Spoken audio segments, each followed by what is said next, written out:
Croeso bawb. We're in Wales, so that's welcome all in Welsh. So my name's James Wormsley, and I've got the pleasure of and privilege of welcoming you to all to this online presentation today.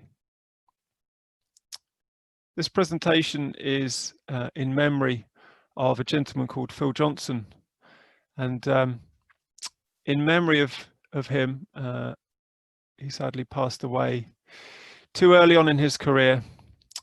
There's an award every year for the best silviculture student on the MSc programs, forestry programs at Bangor University. The Phil Johnson Memorial Award was first awarded in 2015 in memory of Phil, who was a greatly respected and much missed member of Tilhill Forestry staff. For me personally, it's a real honour to be part of this presentation today, because Phil Johnson played a small but significant part in my early career through his generosity, his kindness, and his recognition of the need for the constant evolution of the forestry sector. It seems like a long time ago, but it was, I was looking at my photos and my records from my PhD a few moments ago and came across some photos of myself on a site visit with Phil in a very deep frost in February 2006. I first started entered the world of forestry back in 2004 on my PhD, and I spent much of my first year going around in circles, as I think is the case for many PhD students.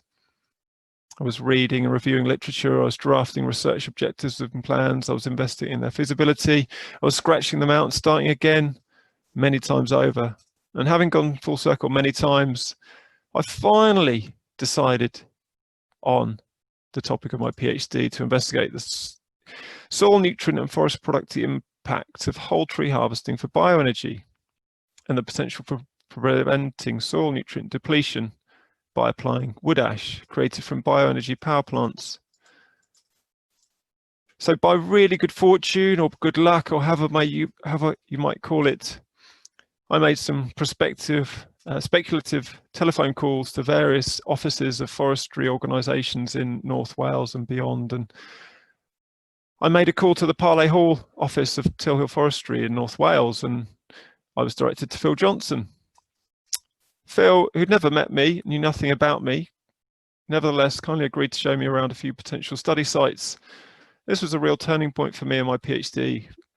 Phil Johnson had recently overseen the first brash baling trials in Wales. This is basically where, following the harvesting of a site, a machine, a specially devised machine, a John Deere 1490, if I remember correctly, brash baler, would come along and basically turn all the small diameter material, less than 7 centimeters, and the twigs and branches and so on, into bales that could then go off to energy plants.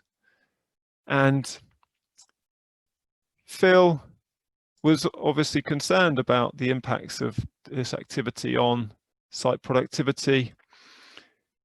There was a new power plant just about to be opened in Shotton, a combined heat and power plant requiring several 100,000 tons of bioenergy per year to fuel it, to create green, renewable heat and energy for a paper mill.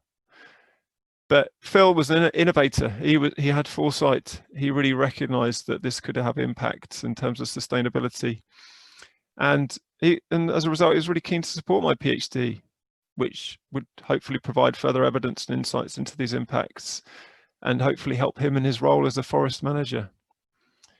So his kindness and foresight back in 2006, when I first encountered him, created all sorts of opportunities for me. Later that year, I'd established 2 large-scale forest experiments on sites that were managed by Tilhill Forestry. I'd hosted an international meeting of Tilhill environment managers at one of the sites in 2007, which is when I had the good fortune of meeting a gentleman called Andy Heald, who I'm still in touch with. If you're listening, Andy, it's been great to stay in touch with you since then. And I already started to believe that my PhD had value and relevance, that I could really make a difference. I benefited hugely from the support of Phil Johnson and Tilhill Forestry, and I'm so pleased that so many other students are also able to benefit from this long-standing association. Many of the past and present staff at Tilhill Forestry studied at Bangor, and long may this continue. So yeah, as I said before, it's a real honour for me to have a chance to say a few words this morning and to welcome you to this presentation as we remember Phil Johnson. Something else that I also remember Phil Johnson regularly is an annual visit I do with our second year undergraduate students to a mountain biking centre called Llandegla, which I believe Phil Johnson was instrumental in setting up. It's one of the kind of the most visited, one of the most popular forest mountain bike centres in the UK, and yeah, it's great to be able to remember Phil this morning. So I'll now hand over to David Edwards of Tilhill Forestry, who will present the Phil Johnson Memorial Award today. Thanks very much, James. And you know, it gives me great pleasure to present the Phil Johnson Memorial Award to Cameron as the best silvicultural student. It is always tinged with sadness when this award is made, as you know, I remember my colleague Phil. But we have to look onwards and upwards, and there's never been a more exciting time, in my opinion, to start a career in forestry. And I wish Cameron all the very best for the future as I virtually present him with the Phil Johnson Memorial Award. Over to you, Cameron. Thank you, David. It's a really nice trophy. I didn't know Phil, but it's really nice to hear the impact he had on James, my teacher. So I'm really honoured to receive this award, especially considering the calibre of all the peers I studied with. I was definitely really lucky with the groups I worked with. They were all exceptional, but this award did come as a huge but welcome surprise, and I'm really grateful to Tilhill for organising it and supporting it. Also really thankful to all the lecturers at Bangor University. The amount I improved just over the course of the silviculture module shocked me to no end.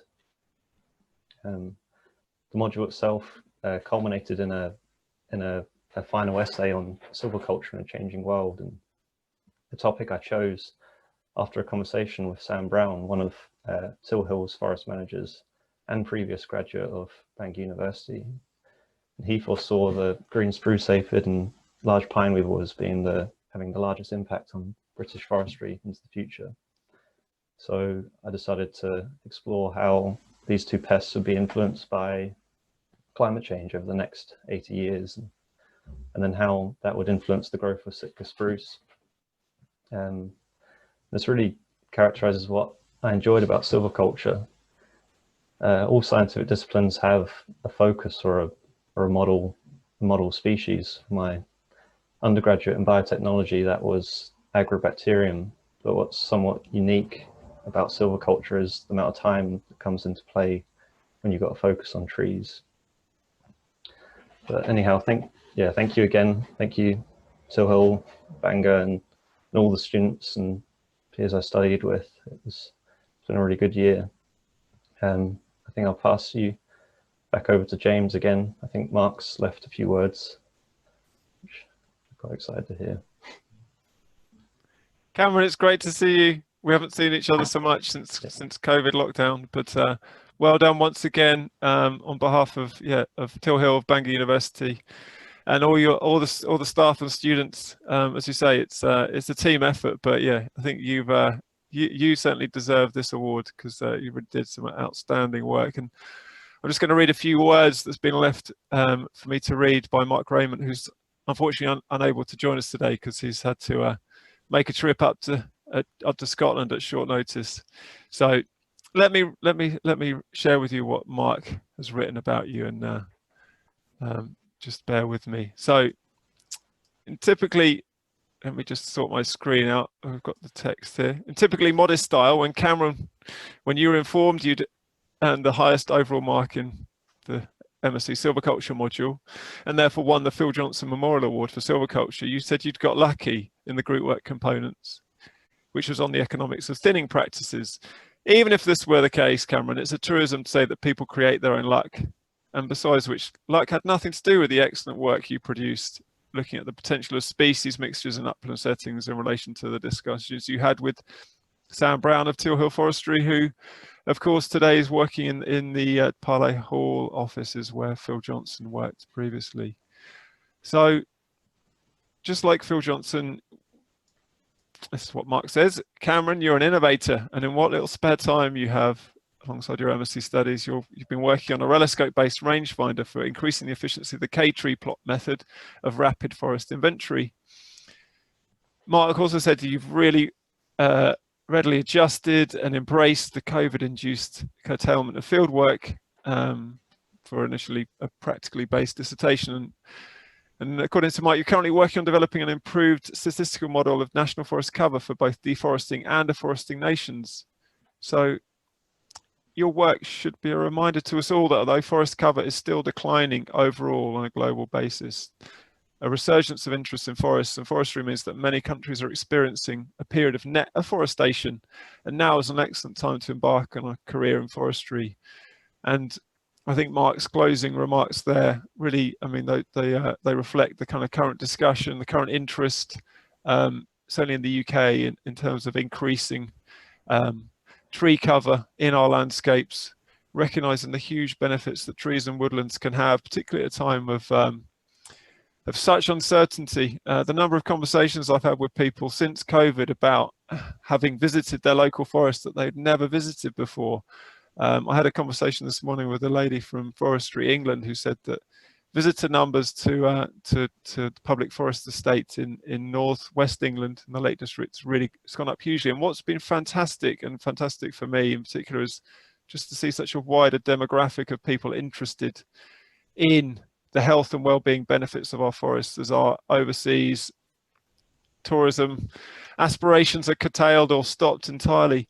And I really hope, I'm really optimistic that this is really going to be really positive in terms of opportunities for both existing woodlands and forests and how they're managed, and using some of the innovative silvicultural approaches that you explored in your essay, but also in creating new woodlands for the future. Think in terms of the timescales that you've been thinking about on your essay, 80 years and beyond, and really reflecting, I guess, some of the innovations and the forward thinking that Phil Johnson epitomized during his time with Tilhill Forestry, when he really left a huge impression on many people and on many forests that we can still learn from to this day. So if anybody's joining live and would like to ask any questions, please do feel free to use the Zoom webinar chat. Myself, Cameron, David, very happy to take any questions. If there are no questions, I will just mention a few words. There's a comment here from Dr. Alec Dauncey, who's one of your lecturers, Cameron, who's congratulating you. And also Alex says thanks to Tilhill for commemorating and remembering Phil Johnson and supporting new students. But I will say, so forestry, we've been teaching forestry for over 110 years at Bangor University, and we are all too well aware that 110 years is not necessarily something that's a good thing. We are definitely teaching it in a very different way to how we taught it 110 years ago, and we're constantly evolving and innovating, and the COVID pandemic's just an example of how we've had to adapt.